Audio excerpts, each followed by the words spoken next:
Good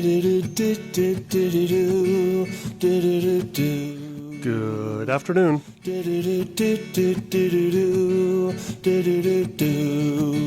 Good morning.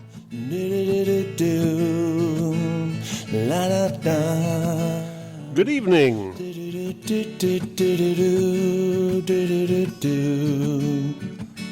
Just when I have all the answers, all the questions change.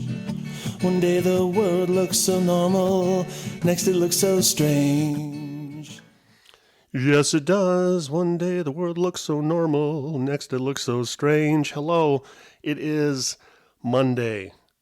I said good morning, good afternoon, good evening. I don't know when you're listening to this. With me, for me, here at this moment in time, it is afternoon. And I guess the reason I started off by saying good morning is I had originally wanted to do a Monday morning quarterback session. But then I did my day job for a while instead, and now it's afternoon. So I guess I'm doing a Monday afternoon quarterback. Doesn't matter, one way or the other, does it?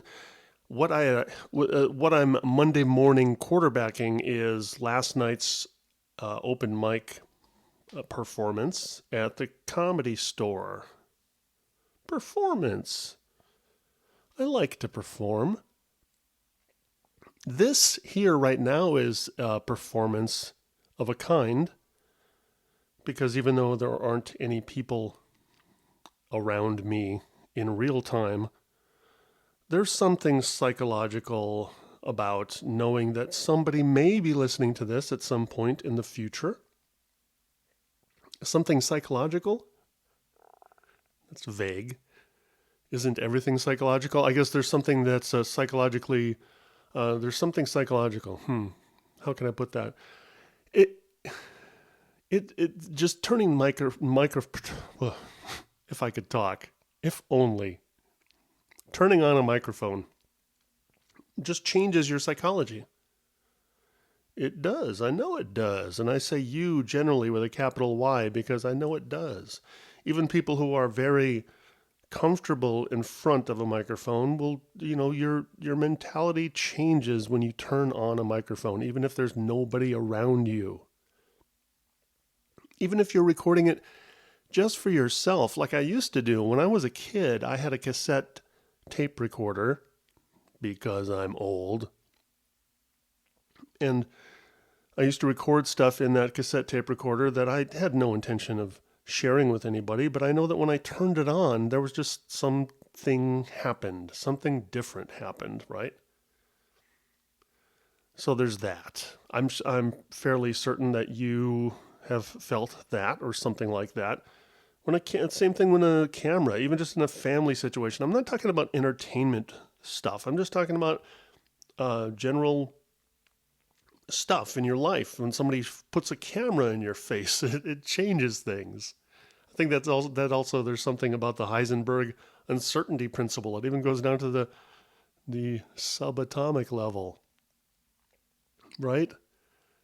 Just the fact that something is being observed changes it.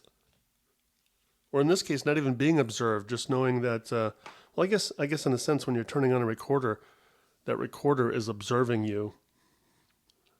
So, taking it to the next level is actually performing in real time in front of other humans, which I enjoy doing, but I don't do all that much anymore. Back in the mid to late 1980s and into the very early 1990s, I was doing a lot of stand-up comedy. I was immersed in it from 86 to 1991. I did 700 plus shows, and I know because I'm a geek. I have a calendar somewhere in my stash of journals. Yeah, not diaries, folks. Journals. I'm a guy. I don't keep a diary. I keep a journal. But I was reading through my journal entries from 1986. I was wanting to find out exactly when it was that I first went up on stage at the Comedy Store, because that year I know that I was starting to take some beginning improv and acting classes, and just dabbling and doing something. And when I think about it now, I go, wow, that really wasn't that long after college in the whole scheme of things, because I graduated in 1981. And even though I would play my guitar in my bedroom or do whatever other creative things I felt like doing, like I had this cartoon character, Ricky Roach, that I had drawn in college for a cartooning class, and I had submitted Ricky to some cartooning syndicates, but I wasn't really serious. Again, looking back, you get historical perspective, both globally and also locally. You get historical perspective, right? It takes years to sometimes look back and go, wow, I really didn't put forth that much effort on that, even though I thought I was serious at the time. What I'd done with Ricky Roach is I had drawn 30 comic strips for 30 consecutive days, just to see if I could do that and to see if being a daily newspaper cartoonist was something that I wanted to do. And so, yeah, I made that huge commitment of doing that for a month. And then I immediately, rather than trying to work my way up the food chain through local publications like The Reader or something like that, I just immediately sent my 30 comic strips all the way to the top, to King Feature Syndicate, United Feature Syndicate, or whatever. Yeah, and then when I got my inevitable rejections back, I just stopped. That's the road to success. Try something for 30 days, go straight to the top, and then stop. I didn't go straight to the top. I submitted straight to the top. I mean, it's such a naive thing to do, but you know what? Sometimes naive works. And there's something that Steve Martin said about delusion, and I can't remember exactly, but if you have not read or his book or listened to it, it's his autobiography. He's a guy who's been notoriously private throughout his life, but then he wrote an autobiography not long ago, a couple of years ago. Born Standing Up, I believe is the name. Oh God, I should remember, but I'm just terrible with details. If it's not the exact name, I mean, it's close enough, right? You can Google it or look it up on Amazon. I would recommend the audiobook because it's him. They didn't hire a voiceover artist to do it. It's Steve Martin reading his autobiography. It's amazing. So why did I get off on that tangent? And will I ever get back to the original point of this, which was the Monday morning quarterbacking? I will. I'll get there. I guess the point is, delusion. That's right. Steve Martin mentioned, and I'll just paraphrase, it was something to the effect of just, I don't know, little doses of delusion, that are important. I wish I could do it justice, but you know what? I don't. I actually don't. I wish you would just look that up. If you haven't read it already or heard the audiobook, it's worth looking into. I guess the point being that sometimes when I look back at myself as being naive or being a newbie or being a wannabe, it's like, well, you know what? Everybody who has made it in any field in their life at some point was a wannabe. You got to be a wannabe before you become whatever it is you end up being, right? I guess wannabe gets a bad name because it implies that the person who is the wannabe doesn't deserve to be or doesn't have the talent to be. But who's to say? Like last night. Okay, so I'm sliding backwards into the Monday morning quarterback part. I was going to talk about this last night after I got back from one of my rare open mic performances, or rare performances of any kind these days. I hadn't been up on stage in about 6 months since the last time I did. Got the urge to do the open mic at the Comedy Store, and then, man, it's amazing how fast 6 months can go. I swear I thought, it was a couple months ago, and I looked it up on my calendar. Oh shit, it was 6 months ago. And then I read my 1986 journal entries, and I went, oh my God, 30 years. It's been 30 years since I first set foot on that stage at the Comedy Store in La Jolla, California. What? Time is so weird. I mean, isn't it? I've asked some people if they've had this feeling. I know I'm not the only one. In fact, recently I heard somebody on a podcast reading something from a couple thousand years ago, or where the guy was talking about, oh, I can't remember what it was, but he was talking about time, and about, it was the same kind of feeling of how when you hold these things in your mind from your childhood, and it's just as if it's happening now, that the memories from your childhood and the memories from just moments ago are residing in the same place in your brain. This is how this person put this from a couple thousand years ago. And I was like, oh, yes, I've had that feeling. And most people have, I'm sure. I've asked some people who claim they haven't had that feeling, but okay. I guess, describing feelings is hard anyway. And maybe, I don't know. I guess I'll just take them at their word. But for me, I know that like last night, being up at that stage, even though I've been back there since 1986, I've been there a handful of times. I performed there regularly from 1986 to 1991, and then I took a long vacation from that place, and it really wasn't until not long after my mom died in 2003. So that's, see, 91, 01, 11. I have to count. I got a math degree. Have I ever mentioned that? I tend to mention that occasionally, but I get a math degree, and the reason I mention that in this context is I still get messed up by the fact that we're in the 2010s now, and 1990 seems like 10 years ago, not 20. Or actually, 1990 is 26 years ago. Oh my God. I got to count on my fingers to verify that. So I went from 1991, right? 91, 01, 11. Oh my God, I can't. I'm losing track. It's been that long ago that my mom died too. That's just bizarre. It's all bizarre. Time is just a mind fucker, isn't it? Mind fucker. Fucker, hardly know her. That's a beautiful thing to say right after mentioning my mom, my deceased mom. I know I've mentioned this recently too. I can talk about my dead mom without crying, and now in fact exactly the opposite. I can laugh because what are you gonna do, right? We're all gonna die. I hate to break it to you. Don't like to dwell on it, but sometimes I think maybe thinking about it more often in a healthy way, not an obsessive way, not a dreadful way, is actually good, because it reminds you that every day is important.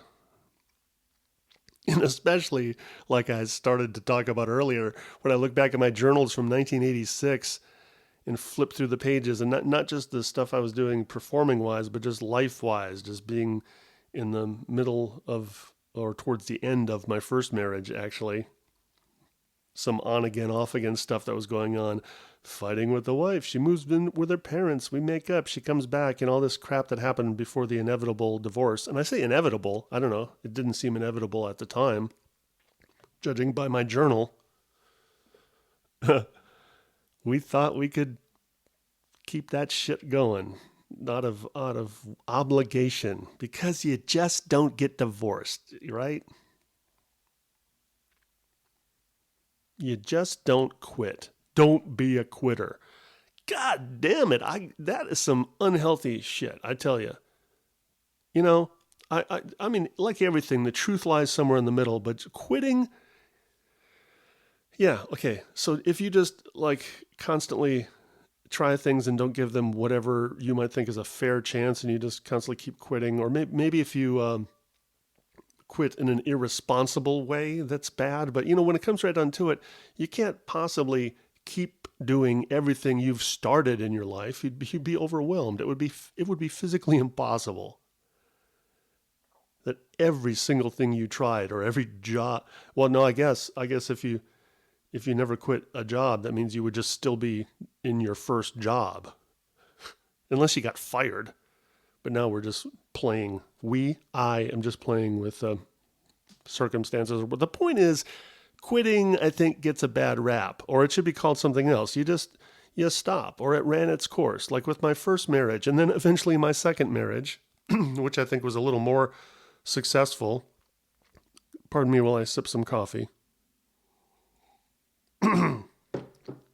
And I'm sure, look, right after I sip the coffee, it's not the best for the voice, but I like coffee. So I'm not going to worry about it.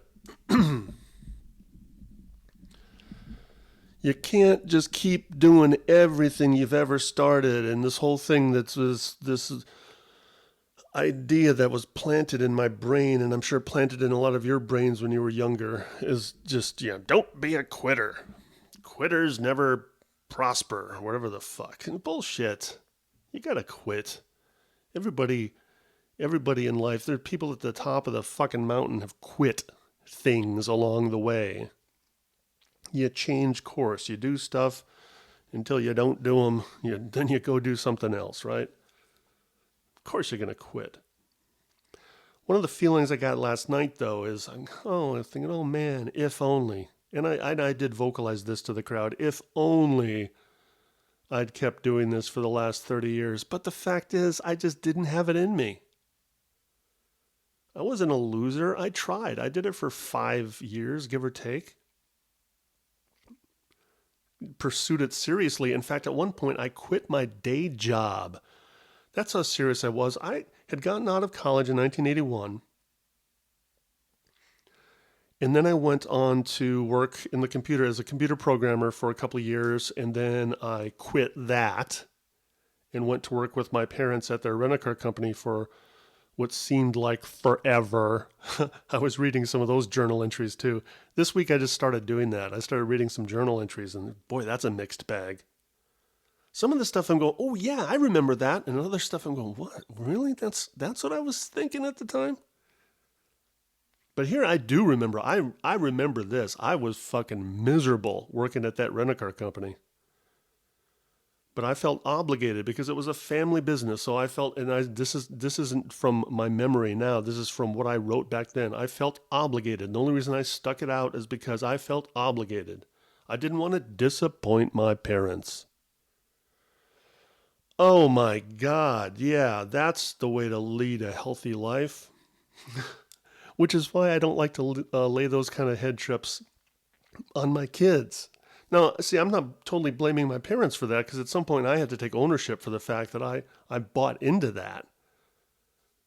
But I would venture to guess at some point that the reason I had this idea that you don't disappoint your parents is because that's what was instilled in me. In all slash most slash many of us, from there's a lot of stuff. Even now, I'm 56 years old, and I'm feeling pretty good about stuff. Pretty good. I'm not going to qualify it that way. I'm feeling very good about stuff.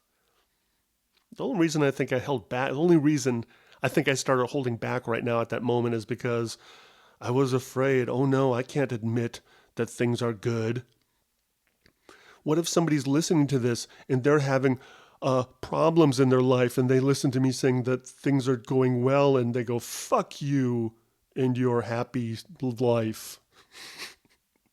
Well, I tell you, 56 years on planet Earth, it has not all been rosy. Even though I'm a privileged person in the sense that I am a white male in America, that's a lot of stuff going in my favor that I had nothing to do with. I understand that. But even with that, there's been some emotional pain in my life. I already mentioned a couple of marriages that have come and gone. That's not fun. jobs that have come and gone, the disappointing of my parents. But here's what happened. Here's a quick thumbnail sketch of the 80s. 1981, graduate college. Go, go straight into working as a computer programmer.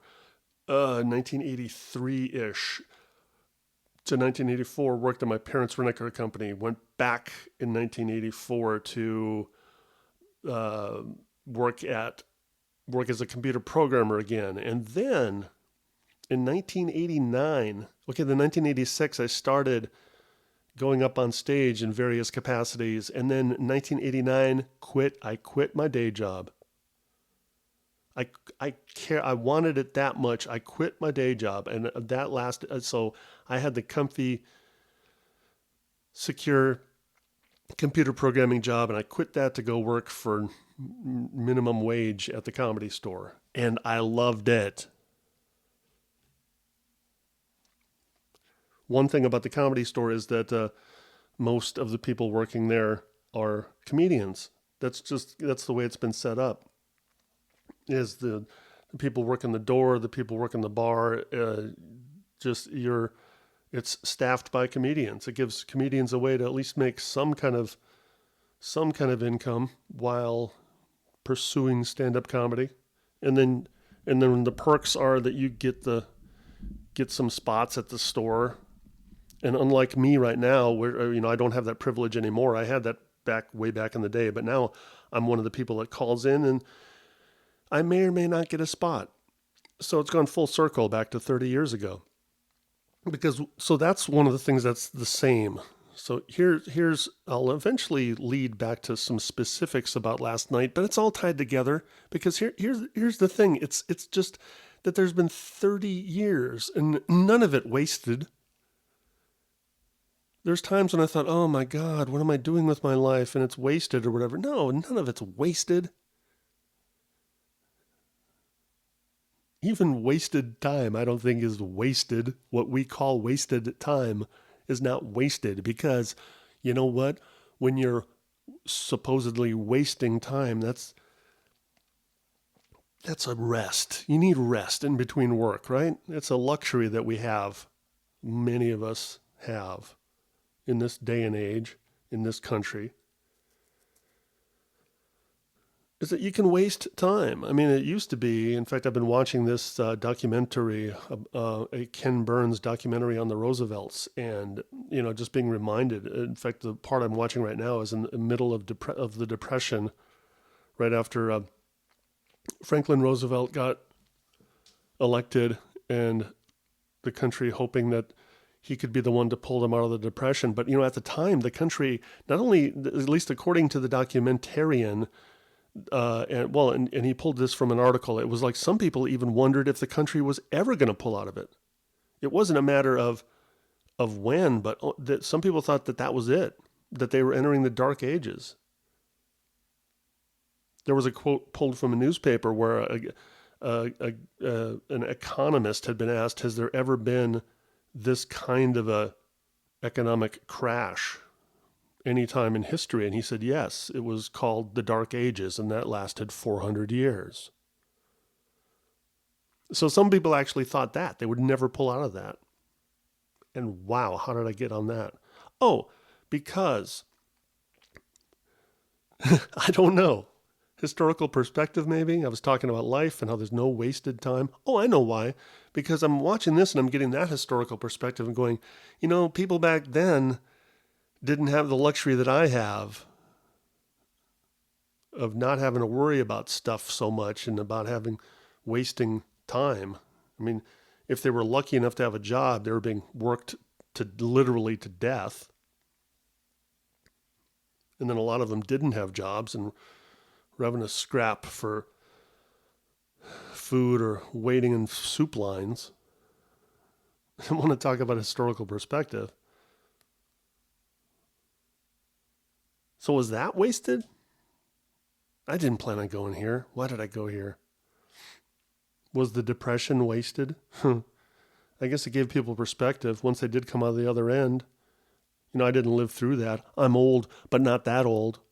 But people came out of the other end of that and, would appreciate life a lot more. I'm not going to say, that they were happy that the Depression happened or that World War II happened. But I know people come out of the other end of stuff like that. And I know from my own micro version of that kind of stuff, coming out of the tail end of a divorce, getting past the initial pain of it and then feeling good about life. I've had that happen. So were those marriages failures? No, it was part of life. Was it a waste of time for me to quit my day job and pursue stand-up comedy for a few years? I mean, because I did that for 5 years, quit my day job for like 3 years. Was that a waste of time? No, it gave me, um, not only it gave me experience in front of people. So there's character building involved there. What else did it give me? Oh, I can say, well, at least I tried. There's that. And I found out that, actually performing, I didn't have problems with the performing part. Of course, there's always problems. You're gonna have bad performances, bad sets. But that wasn't ultimately what ended my pursuit of stand-up. It was the business part. I just, doing well on stage and making a living are two very different things. So, about last night, I'm 26 minutes into this and I haven't really said anything specific about last night, but that's fine because, that's kind of the point of where I am now in my life, and reading a lot of my journal entries and the kind of things I was obsessing over, the machinations. Oh, machinations. The mental masturbations. I've done a lot of that mentally and physically. Like that separates me from people, right? I've heard there's 95% of people masturbate and 5% are liars. Survey says. So last night, I went to the Comedy Store. I called. There's this process that you go through, and so I went through the process. I was here in my apartment. Part of the process was deciding if I even wanted to call. And here's the thing: if I call, I may or may not even get a spot. The place has been there for over 30 years, but it's not like comedy's not as popular as it was back in the 80s or 90s. I mean, there's always more people wanting to go on stage than there are spots available. So I had to decide, do I even want to go up? Do I even want to call? And part of I'm not really agonizing over it, but part of the thing is that lately I've been having this idea that if I don't want to do something, I'm not going to do it. I have that luxury. If there's something if I don't want to do it, I'm not going to do it. In fact, it's like taking it to the extreme. Something I read from Derek Sivers, who founded CD Baby, and he wrote a blog post once. It was a very short and succinct blog post. It was hell yeah or no. And that's it in a nutshell. When you're faced with something, you get to a certain point in life where you don't have to do things, which is actually a good portion of life. We just don't know it, maybe. But when you don't have to do things and somebody asks you to do something, if you don't get that feeling like, hell yeah, I want to do that, then don't do it. Now, I'm not preaching here. I'm not saying this is for you. Maybe you'd like to do things that you're lukewarm about or you feel obligated to do because your friend or your mom or somebody says you gotta do this. You don't gotta do it. So bringing it back to yesterday, I was on the fence. And then I thought, oh, okay, if I'm on the fence, that means I shouldn't call because hell yeah or no. Right? But then again, like I mentioned earlier, like I alluded to earlier, the truth generally lies somewhere in the middle. So I thought, no, you know what? I'm leaning more towards going, let me bootstrap myself. I'm going to get up off my ass, walk around, let some action wake me up and motivate me. Start thinking about if I do go, what will I talk about? And then next thing I know, I'm calling for a spot. And here was my major goal. Unlike a lot of past times when I've gone there, uh, in fact, even most recently when I went there 6 months ago, I wasn't really. My goal was not that I was pursuing comedy again. My goal was just I felt like performing, and I got up and I performed. But what I did when I was up there was I felt uncomfortable. Now that's understandable after not doing it for a while, because before 6 months ago, I think it had been a couple of years since I'd gone up on stage when a friend of mine, there's a comedian friend of mine who has continued doing it for the last 30 plus years. His name is Lamont Ferguson. He had called me a couple of years ago and booked me a handful of times at this gig. And I went up and I did that back then. But so that was a, actually a gig in front of an audience. It wasn't an open mic. And so I just, went mining for some of my old material, because it's not cool when you're in front of a paying audience to test new material. So I just regurgitated stuff that I'd done for years. So when I came back 6 months ago, I thought I'm not going to do that. I had been trying to get up on stage up in Hollywood for a few years, and my goal then was, what was my goal? That goal was to, again, because I felt the urge to perform. So there's always that as an underlying goal. What else was there? Oh, that one was it was Meltdown Comics. It's the Nerdist Meltdown Nerd Melt. They mashed up those words, just like I'm trying to mash up thoughts right now. But I had heard that there was this really cool open mic up in Hollywood. And the thing about Hollywood is a lot of times you go to open mics and they're very cold rooms, because it's industry. It's a lot of other comedians, and it's a lot of people just sitting there with their arms crossed staring at you. And stuff where you would get laughs in San Diego or any other city in the country. And in Hollywood, there's a lot of stages where they just sit there and stare at you, because it's just, it's a lot of jaded people who aren't happy with their lack of success in Hollywood. So they sit there and stare at you. There's a lot of that up there. And I know it's not just me. And this is one of those cool things that when I listen to podcasts and to like Louis C.K. or Chris Rock or just any people who've been doing this forever and who are successful by anybody's measure of success, and they talk about performing in rooms like that as being hell. So that made me feel a lot better. It wasn't just me because I'm some nobody. It's just the way it is up there. But contrary to that, there was this room, this Nerd Melt room, related to the Nerdist, Chris Hardwick, and he kept talking about it as being a really nice, warm room and very supportive. And even though there's still the usual thing about mostly comedians in the audience, it was a supportive room. So I wanted to get up on that stage. So I put together 3 new minutes, because one goal was I'm not going to regurgitate my old stuff, and I'm going to put together 3 new minutes. And I swear this is going to eventually lead to what happened last night. 3 new minutes. And then I proceeded to go up there a handful of times over a couple of years and never got a spot. Because, like I said, there's always more people wanting to get on stage than there are spots. And especially when it's a hot room in Hollywood, oh my God, the amount of people who threw their names into the hat. I mean, the literal hat. The process is you had to be there in person. So unlike the La Jolla store or some other open mics where you can call in and then call back later and see if you made the list, this is no, you had to be there in person. So this was a commitment, because I'm driving from San Diego County to Hollywood. By the time I drive up there, put my name in the list, see if I'm on the list.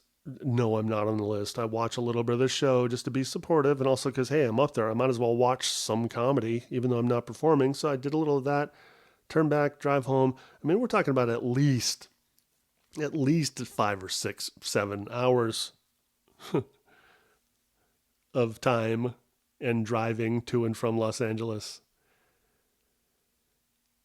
Yeah, so I did that. Actually, and what I didn't do was perform.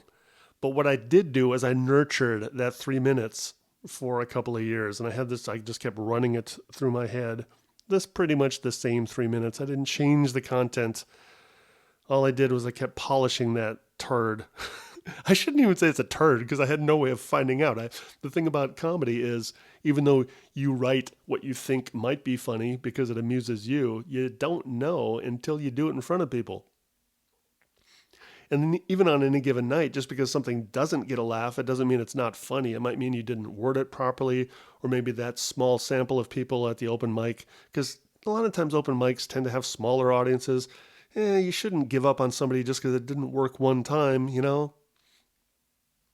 So I shouldn't say it was a turd, but all I can say is this: I polished the shit out of that. And I had it word for word, which is, I swear it's leading me to what I did last night.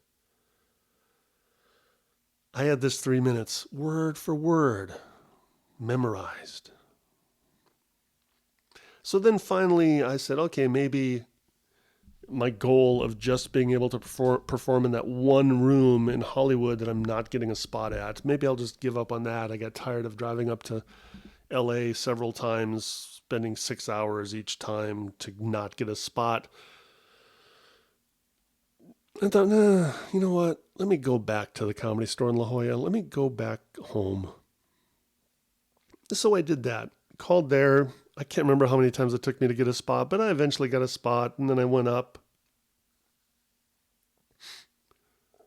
with that 3 polished minutes. And the thing about it is, when I say polished, usually when somebody says they have polished material, it means it's tested, it's good, it's tested, it's rock solid, it's gone through the process of being vetted. It's been done in front of an audience, or multiple audiences preferably. This is not polished in that sense. It was polished in the sense of just like holding a rock in your hand for 2 years and just sandpapering it. So it gets really, really shiny, I guess, but that's a bad metaphor. Point is, I was already tired of this 3 minutes, and I hadn't even done it in front of anybody. And so I did that. And it just didn't feel good.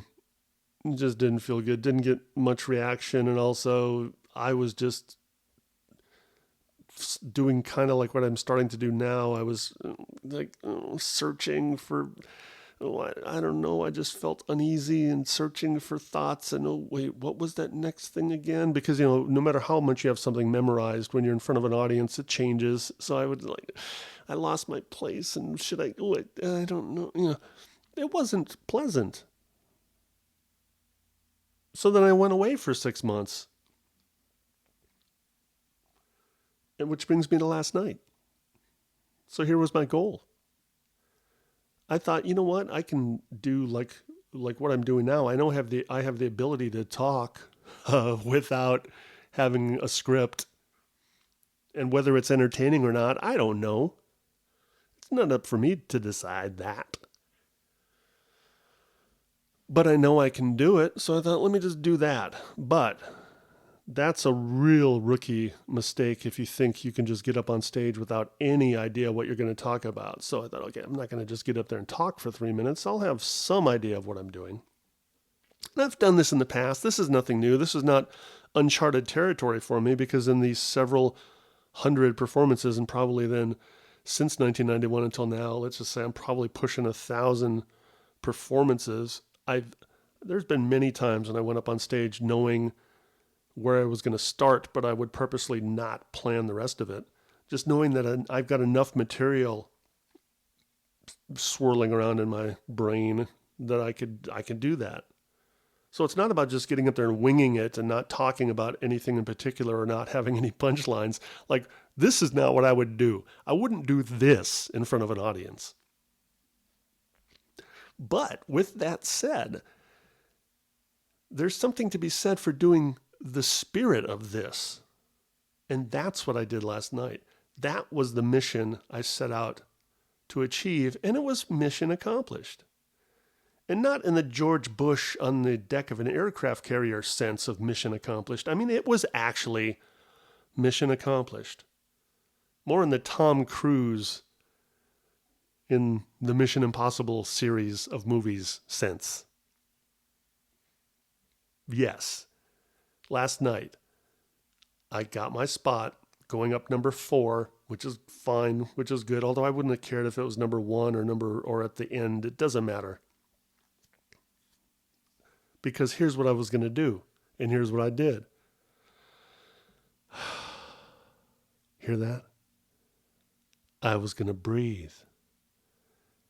And I was going to look at people and here's what I was going to do and what I did. So do I talk about it in the future tense or in the past tense or in the present tense? Let's see. Here's what I did. I stood on stage. I paused. I made eye contact with people. I connected.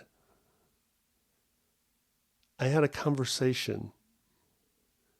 I had material. So unlike what I'm doing right now, yes, I did have some jokes, but they were not memorized. They were just bulletized, which is the way I prefer to do it. I somehow lost sight of that when I had my 3 memorized minutes that I was carrying around in my wallet and my brain for 2 years. So this isn't new, but it kind of is new. Because even though I've done this before,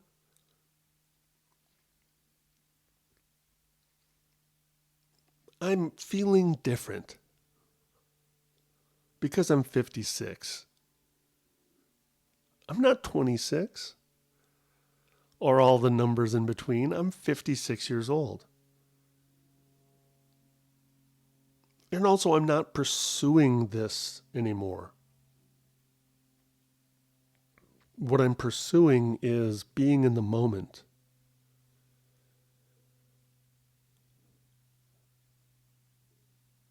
Silence is okay. It really is. And this part of it is not, part of it's about performing, but part of it's about life. And that's not that I want to get on stage and talk about that. Although if I feel like it, I will. But that could get to be a little preachy and boring, maybe. But who am I to say? I think I've mentioned on previous episodes or an episode of this podcast that Judd Apatow had come to that realization, and I don't know him personally, but I just heard him on a podcast, which is where I hear a lot of things, which, by the way, is why I'm doing this. Because at some point I realized I want to produce what I consume. When I've gone through a lot of periods of time where I've not done anything performing wise, and I thought, well, what do I want to do now? It's like, well, what do you consume? I listen to a lot of podcasts. Okay, do a podcast. So here I am.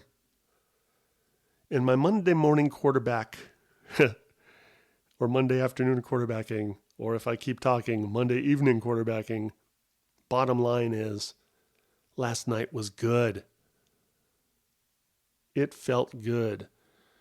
Did I get amazing responses from the audience? No. I got some. Because I was making eye contact with people, I noticed that even when they weren't laughing, they were smiling. And that's not an excuse to say, oh,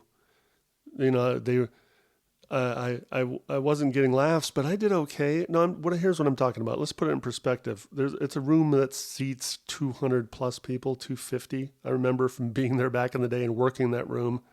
We used to count heads, count tickets, seats on the order of 250 people. And there were probably 10 to 15 actual like civilian audience members sitting far away from the stage, because that's kind of what happens on open mic nights a lot. When there aren't a lot of people in the room, they feel uncomfortable to sit right next to the stage, so they're sitting back a ways. and then maybe another 10 or 15 comedians. So let's just say 20 to 30 people in the room at any given time. That's enough. I've performed to smaller audiences and had a great time. The thing about it was nobody last night during the hour that I stayed there during the open mic portion of the show, nobody had like great responses. Some people had some people were the usual cringeworthy silences. I was somewhere in the middle. Got some laughs. Got an accidental applause break. And when I say accidental, it's because at one point I mentioned that first time I had performed there was 1986, 30 years ago, and I did not pause for applause. I wasn't doing one of those cheesy things where you, hey, so I performed here 30 years ago, and then pause and wait for applause. I didn't do that. I just off the cuff mentioned it as I was heading towards some material, and then they kind of surprised me with applauding. And, oh, okay, thank you. Thanks. So like I said, I made a connection. And there's different layers of connections because I can't tell you how they felt. I can't say that what their end of the connection was like. But when I say I made a connection, what I mean is I was making eye contact and I was talking and I was carrying on the conversation as opposed to just spewing material. And it felt good. And and this isn't to say what anybody else should be doing because spewing material is also good. Sometimes having memorized, polished material works, and that's fine. But here's just where I'm at now. I'm talking about the year 2016. 1986 was 30 years ago, and as I stood on that stage last night and had this familiar feeling of, yeah, I've been here before, and yet, oh my God, years have passed since I was here, and you smell that? That's the Comedy Store. It just has a certain smell to it. I'm not going to say good or bad. It's not a wretched smell. It's also not a pleasant smell. It just smells like the Comedy Store. It's smells are a powerful thing anyway. I know that's science. There's a scientific reason for that because the olfactory nerve just like connects right to our brain and there's no translation going on. It just goes, smells. You smell something like I smell, what comes to mind is burning grass.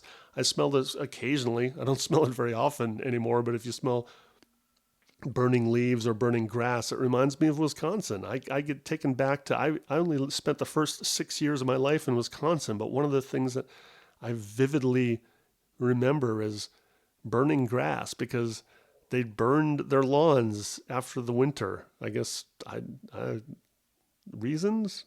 Fertilization? I don't know. Doesn't matter why. All I know is that the smell of burning grass, boom, brings me right back to being less than 6 years old. Smells are powerful. So that was one of the things I got last night was just walking into that room. Oh, I remember this place. And even, like I said, even though I've been there a number of times in the last 30 years, there was just something about knowing that this is the 30-year anniversary year. And I can celebrate for the entire year. I don't have to wait until August. It was August something, August 10th. I don't know. I could look it up in my journal. Doesn't matter, really, in the whole scheme of things. Maybe I'll celebrate that day, but that day won't be on a Sunday. I already looked it up, it was like on a Wednesday.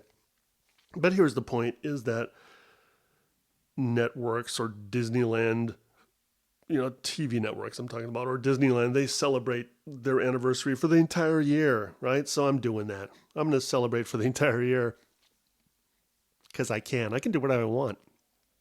And last night I did. I did what I wanted. And will I do it again this week? I hope so, because that was nice. It was good. It felt good to just get up there, breathe, integrate what I'm feeling now about life and philosophy. And again, I'm not talking about saying it out loud, but just that's the subtext. Is that what I'm doing on stage is a microcosm of life.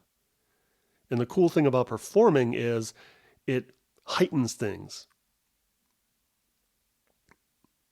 It's one of those things like jumping out of an airplane, which I would never do.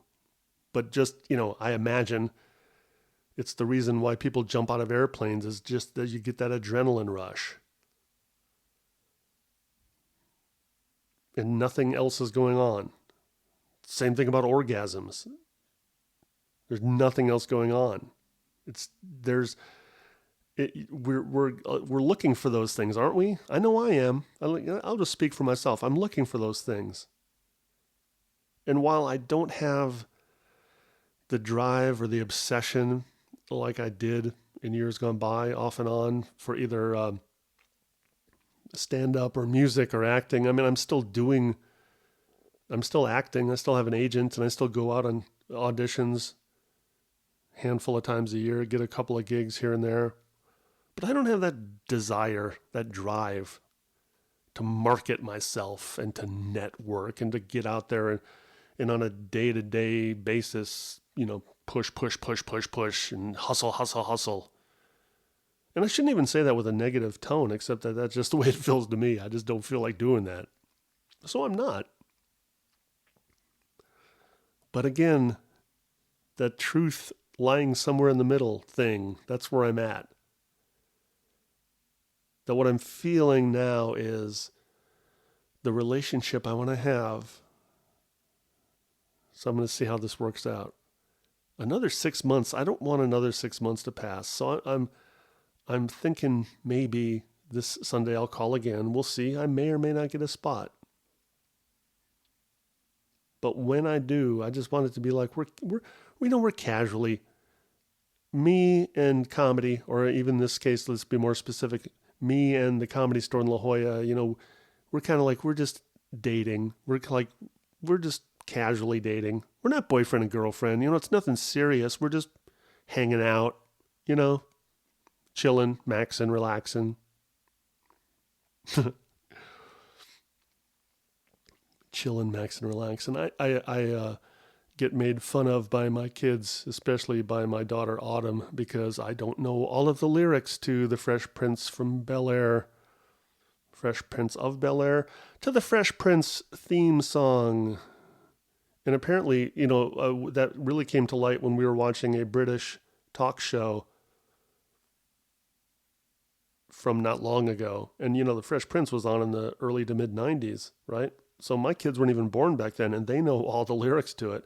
And apparently everybody else in the world does too, because we were watching this British talk show where they had Will Smith and some other people from the Fresh Prince cast on the talk show, and they started playing the theme song, and they cut to the audience, and everybody in the audience, their mouth was moving along to the words. And I went, holy shit.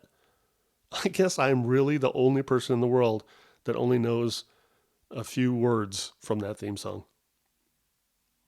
Chillin', maxin', relaxin', started making trouble in my neighborhood. That's pretty much it. Boy, do I go off on tangents. But you know what? That's what I do. That's what I do. And that's the integration part again, because when I do go hang out again with my long lost lover, the Comedy Store in La Jolla, we're going to hang and we're going to enjoy each other's company. And whatever audience members happen to be there representing audience members everywhere. God, I'm trying to turn this into something bigger than it really is. Here's the thing about it is I'm just going to enjoy it. There will be no death. There will be no, oh my God, I bombed. No. And I'm not talking about being delusional, like ignoring the fact that if I'm not getting laughs or no, I'm saying, if I'm not getting laughs, that's fine. Like last night, when the inevitable new joke doesn't get a laugh thing happens, I just brought attention to that and then relieved the tension, and then they'd laugh about that. That's called a savor, folks, but I don't need to get into the technical aspects, but I guess since I mentioned it, I will. If you do a joke and it doesn't work and you just go straight to the next joke, it's not giving the next joke a chance. You need to relieve the tension somehow by bringing attention to the fact the joke didn't work in one way or another. Bring attention to that. Say something funny, off the cuff, whatever. Even sometimes something as funny as something as simple as, oh, well, I thought you would laugh at that, but you didn't. And usually that kind of thing will get a laugh or at least a smile. And that's what happened last night. Then a little accidental applause break, some chuckles, a couple of full-fledged laughs, and some smiles, and it was fine. But let's say, here's another goal. If I get up there and the entire time people are just staring at me and not laughing, I don't want that to feel like death. I don't want that to be the, oh my God, I bombed, I died. It'd be like, no, I'm still smiling and looking. I'm not panicking. I'm not saying, what's next? What's next? You know, some of those hacky kind of stand-up things where you go, what do you want to talk about now? None of that. Just talking. We're talking, okay? We're just hanging out. Just you and me are hanging out here inside of my girlfriend, the comedy store. We're hanging out inside of my girlfriend. Yeah, that's what we're doing. Just talking. That's the subtext. Or who knows? Maybe I'll make that the actual text sometimes. I can share. I can do the meta comedy thing and, talk about the process itself. I mean, why not? Whatever. But here's the goal, and we'll see how often it happens, and maybe I'll report back here again the next Monday after I perform and talk about that. Do another Monday morning quarterback and see how that went. I'm looking down, I'm saying, hey, speaking of like not having specific plans or goals or not pursuing anything, I didn't plan on doing an hour, but I've pretty much done that. In fact, as I've mentioned before, I've done 56 minutes and 47 seconds. I've done actually like more than a TV hour because a TV hour is actually like 42 minutes. And I guess the fact that I'm mentioning the time and looking down at the time means that I'm done. And I don't need to stretch this out to be an hour, do I? No, of course I don't. I'm going to do a little different outro music because I don't know if you know. Why would you know? If you're one of my 3.5 loyal listeners, then you may know that the music I play at the beginning and the end of this podcast, it's called On a Sunny Day. And that's a song written by me and recorded by me in a studio back in 2008. So holy shit, that's already been 8 years ago. I had written a lot of songs when I was a teenager and into my 20s, and I haven't written that much since then. I don't remember exactly when I wrote On a Sunny Day or this next song I'm about to play, but all I know is that it took me until I was 48 years old in 2008 to actually record a collection. We'll call it an album because, hey, you can actually find it on iTunes and other places. The album is called Subject to Change by Joe Palin. And no, I'm not plugging it, although I guess I just did. That wasn't my intent, though. All I was really trying to do was give some context here because the music I play going in and going out is On a Sunny Day because I kind of like that. I like the sentiment behind that song, especially the line, just when I have all the answers, all the questions change. I thought that was, kind of nice going along with the theme of a podcast, especially this one, since this podcast is not about anything in particular. Today it was about something in particular, but what I'm meaning is overall, hey, I called the podcast, oh God, what did I call it? I've got nothing to say, but it's okay. Yes, that's a lyric from a Beatles song. This next song is called Hey Joe. It is the only song I've written that has my name in it. I'm not that megalomaniacal. It's also the only song I've written that has the same title as another song. Hey Joe is a Jimi Hendrix song, in case you didn't know. And no, I didn't do that for purposes of saying, hey, people could find this on Spotify or iTunes and maybe get tricked. No, I wouldn't do that, because why would I want somebody... If somebody's looking for Hey Joe by Jimi Hendrix and they find my song, they're going to be pissed, right? But here's Hey Joe. At least I had it queued up. I think when I put this in my Boss Jock app, my DJ app here, I think had it queued up to the appropriate spot, some lyrics that I wanted to share as an outro. So I haven't tried this before. Let's see how it goes. This has been me, Joe Palin, and now this is Hey Joe, or at least a part of it, as the going away present for this episode of the podcast, the Monday afternoon quarterback. Thanks for listening. Hey Joe, what you gonna do with your life when you're gonna at your age? Anytime you did it right, hey Joe, don't you have something better to do than dream your whole life away? When you're gonna see it through, hey Joe?